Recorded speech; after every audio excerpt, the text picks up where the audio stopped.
abu rokoknya dia nih. Anjing, tolong viralin nih. Tolong viralin.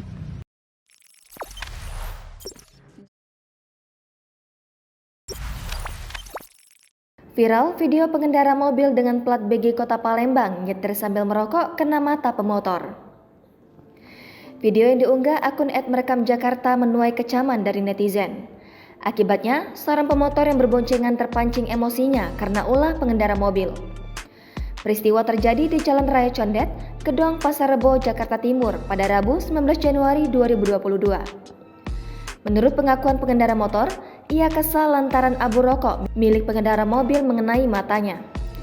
Pengendara mobil sempat menyatakan bahwa tuduhan pengendara motor tersebut tak berdasar. Pengendara mobil mempertanyakan bukti bahwa dirinya merokok.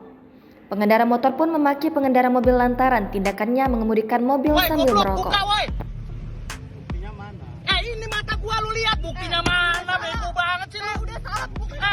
Lu ngerokok dong, nggak boleh ngerokok di mobil, goblok. Nenek plat mobilan nih, tolong dong diviralin dong. Tolong nih, aduh. Jangan lupa subscribe, share, komen, dan like ya.